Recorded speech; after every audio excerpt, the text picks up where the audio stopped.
आज बाबा साहब भीमराव अंबेडकर जी की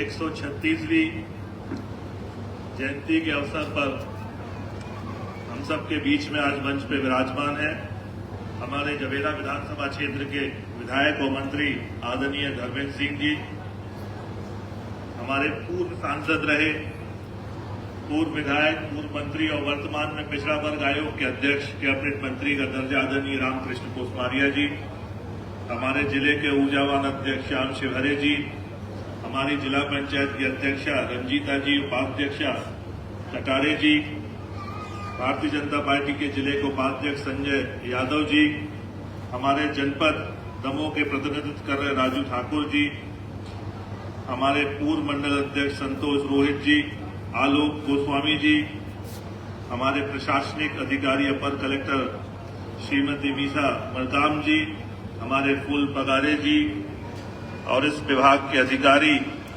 और बड़ी संख्या में यहाँ हमारे सभी सभागार में बैठे लोगों का मैं हाथ जोड़ के वंदन करता हूं और अभिनंदन करता हूं।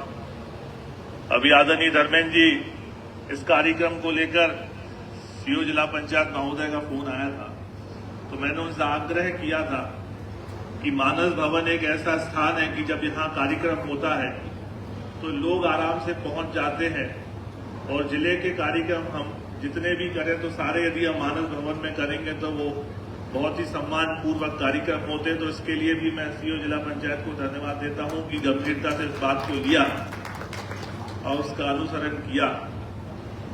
और आज इस अवसर पर बाबा साहब अंबेडकर जी की 136वीं जन्म जयंती के अवसर पर हम लोग सोशल मीडिया के माध्यम से, नेताओं के माध्यम से और अलग अलग माध्यम से बस हमको इतनी जानकारी है कि बाबा साहब अंबेडकर ऊंच नीच के लिए लड़े, समाज में जो ऊंच नीच की बातें होती थी उसके लिए लड़े और लड़ते लड़ते बाबा साहब अंबेडकर बन गए।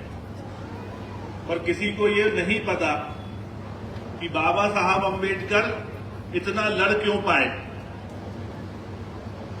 अगर वो शिक्षित नहीं होते, अगर उनने पढ़ाई नहीं की होती तो क्या वो लड़ पाते? क्या उनको समाज में उचित स्थान मिल पाता? क्या? मुझे बहुत शौक है पढ़ने का, अध्ययन करने का और लिखने का। कल जब रात में मैं बैठा तकरीबन 11 बजे, तो मैं जब पूरा उनका जीवन परिचय जब पढ़ रहा था तो मैंने ऐसा अनुभव किया कि बाबा साहब भीमराव अंबेडकर वो व्यक्तित्व थे कि पूरे भारत में और पूरे विश्व में अनेकों अनेक महापुरुष रहे। सब अपने अपने क्षेत्र में अलग अलग उनकी प्रतिभाएं रही, पर जितनी शिक्षा, जितनी पढ़ाई, जितना अध्ययन और जितने मेडल और जितना सम्मान बाबा साहब अंबेडकर को मिला है और इन्होंने जितना अध्ययन किया, मुझे नहीं लगता कि भारत की राजनीति में आज तक किसी जननेता, किसी व्यक्ति को मिला। और इस बात को लेकर वो निरंतर अर्थव्यवस्था से लेकर अर्थशास्त्री से लेकर अलग अलग समय पे काम करते रहे। और उस समय की जो वर्तमान राजनीति में उनको कहीं वो उचित स्थान नहीं मिल पाया। मैं किसी दल को, किसी व्यक्ति को आरोपित नहीं करना चाहता, लेकिन हमको ये बात भी जानना होगी कि बाबा साहब भीमराव अंबेडकर भारत रत्न थे, मुकुटमणि थे और एक हीरा थे भारत की। लेकिन वो जब तक जीवित रहे उनको ना वो उचित स्थान मिला, ना उनको वो उचित सम्मान मिला। और हमको इस बात का भी अध्ययन करना होगा कि यदि आज बाबा साहब अंबेडकर हैं, उनको उचित स्थान देने के बाद जब उनकी मृत्यु हो गई तो ये किसने देने का काम किया? वो कौन लोग हैं जिन्होंने वास्तव में बाबा साहब अंबेडकर की कीमत जानी, उनने जो अध्ययन किया, जो उनने भारत को दिशा देने का काम किया। तो मैं आपको बताना चाहता हूं कि जब आदरणीय नरेंद्र मोदी जी इस देश के प्रधानमंत्री बने तो उनने इस बात का अध्ययन किया और इस बात को गंभीरता से लिया कि बाबा साहब का जन्म कहाँ हुआ था, उनने अध्ययन कहाँ किया, उनने बौद्ध धर्म की शिक्षा दीक्षा कब ली और कहाँ ली, और इसके बाद जब वो शांत हुए तो कहाँ शांत हुए और उनकी अंत्येष्टि कहाँ हुई। इन सब बातों में इन सब चीजों को लेकर आदरणीय नरेंद्र मोदी जी ने अध्ययन किया और फिर ये तय किया कि मध्य प्रदेश, अपने ही मध्य प्रदेश के मऊ में जहां उनका जन्म हुआ था, वहां पे एक बहुत बड़ा स्मारक बनाने का काम ये नरेंद्र मोदी जी के नेतृत्व में भारतीय जनता पार्टी की सरकार ने किया और आज वो बाबा साहब अम्बेडकर नगर के नाम से मऊ को जाना जाता है। उसके बाद उन्होंने इस बात का अध्ययन किया कि बाबा साहब कहां पढ़े, लंदन। तो आज भी आप लंदन जाओगे तो जिस जगह पे बाबा साहब रहे थे उस जगह को महाराष्ट्र सरकार ने खरीदा और खरीद के रिनोवेट करके अम्बेडकर हाउस के नाम से आज भी वो जगह और जानी पहचानी जाती है। और उसके बाद जब बाबा साहब भारत आए तो भारत आने के बाद वो नागपुर गए और उन्होंने बौद्ध धर्म की दीक्षा ली। तो आज भी आप नागपुर जाओगे तो वो स्थान जहां पे बाबा साहब ने दीक्षा ली थी, आज उस स्थान को भी पुनर्जीवित करने का काम यदि किया है तो वो भारतीय जनता पार्टी और नरेंद्र मोदी की सरकार ने किया है। इसके बाद जब वो शांत हुए दिल्ली में और उसके बाद जब उनकी अंत्येष्टि हुई तो उन स्थानों को भी म्यूजियम के तौर पे बनाने के यदि काम किया है तो केवल भारतीय जनता पार्टी की सरकारों ने काम किया है।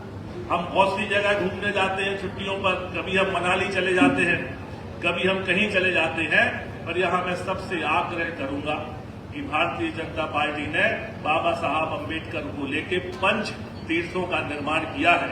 यदि आप कभी नागपुर जाएं, दिल्ली जाएं, मऊ जाएं और यदि किसी को मौका विदेश में लंदन जाने का मिले तो एक बार आप अवश्य जाके देखिए, वहां पे एक अलग अनुभूति होगी और आपको लगेगा कि हम जिस भारत देश में पैदा हुए हैं वहां पे ऐसे ऐसे महापुरुष हैं जिन्होंने आज पूरे विश्व स्तर में अपना नाम रोशन करने का काम किया है।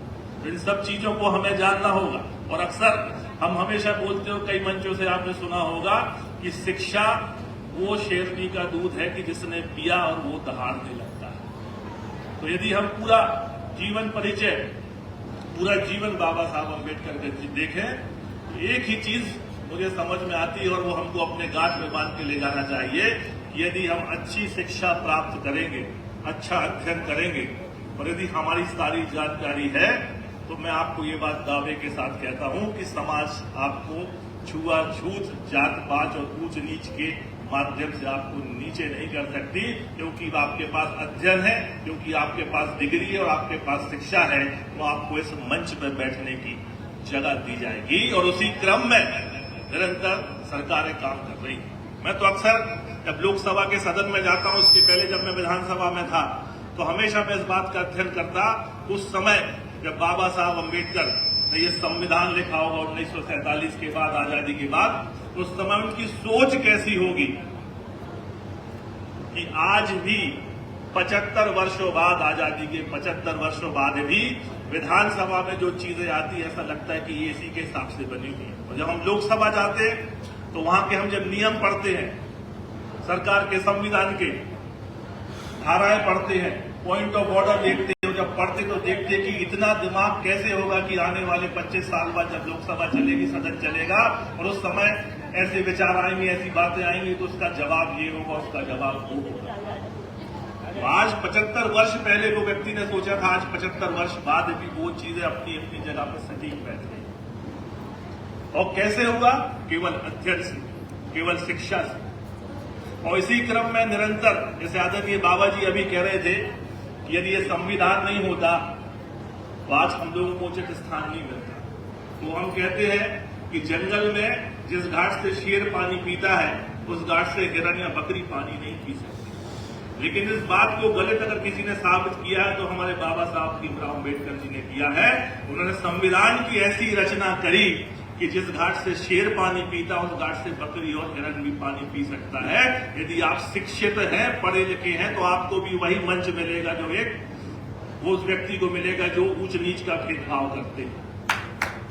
तो मेरा आपसे आग्रह है कि शिक्षा के क्षेत्र में निरंतर हमको प्रयासरत होना है, क्योंकि संविधान की बात आई है और आदरणीय नरेंद्र मोदी जी की बात आई है। यहाँ पे हमारी जिला पंचायत की अध्यक्ष बैठी हैं, जिला पंचायत की उपाध्यक्ष बैठी है, हमारी अपर कलेक्टर महोदय बैठी हैं, हमारी जनजाति विभाग की अधिकारियां बैठी, और मैं यहां से देख सकता हूं कि बहुत सारी महिलाएं यहां बैठी हुई हैं। और आने वाले 50 वर्षों में जो ये अगले 3 दिन में एक बड़ा बदलाव भारत की राजनीति में आने वाला है। इस बदलाव के बाद आने वाले 50 वर्षों तक भारत की राजनीति में महिलाओं की भागीदारी बहुत बड़ी सुनिश्चित करने जा रहे हैं नरेंद्र मोदी जी। कल 16, 17 और 18 3 दिन लोकसभा का विशेष सत्र लगने वाला है और उस विशेष सत्र में नारी शक्ति बंधन अधिनियम को लेकर बिल पास होने वाला है। बस आपको ये बात समझ में नहीं आएगी कि नारी शक्ति बंधन अधिनियम क्या है। सरल भाषा में आप लोगों को समझाता हूं कि आज आप देखते होंगे कि विधानसभा में, लोकसभा में, जिला पंचायत में, जनपद में आरक्षण की बात सब लोग करते हैं कि महिलाओं को आरक्षण मिलना चाहिए, 20% मिलना चाहिए, 33% मिलना चाहिए, 50% मिलना चाहिए। और पंचायतों में सब जगह तो भारतीय जनता पार्टी की सरकार ने 50% आरक्षण कर दिया है। लेकिन इसके पूर्व की सरकारें बोलती रही कि हम महिलाओं को आरक्षण देंगे, हम महिलाओं को उनको उचित स्थान देंगे। जितना जवाबदारी जिम्मेदारी पुरुष की उतनी महिला की है, लेकिन आरक्षण देने का काम आज तक किसी सरकार ने।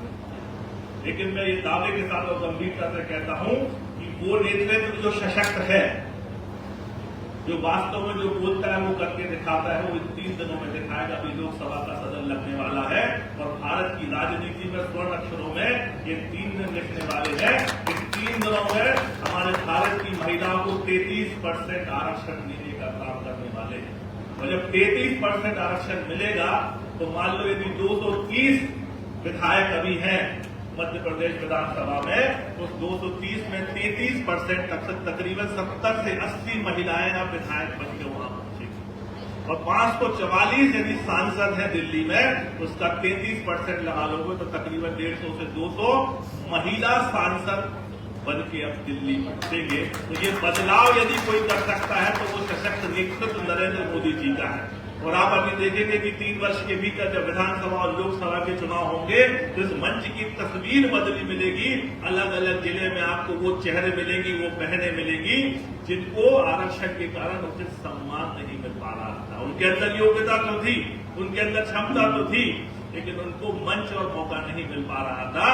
अगर ये मंच और मौका यदि कोई देने का काम कर रहा है तो वो नरेंद्र मोदी जी देने का काम कर रहे हैं। मैं एक बार सबसे आग्रह करूंगा कि जोरदार ताली बजाकर हमारे देश के यशस्वी प्रधानमंत्री को धन्यवाद हम ज्ञापित करें।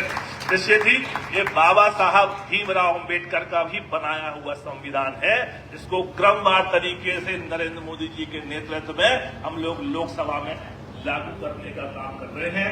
एक बार पुनः बाबा साहब के चरणों में नमन करता हूं। यहाँ उपस्थित सभी जनों का बहुत बहुत धन्यवाद, बहुत बहुत आभार। बोलिए भारत माता की।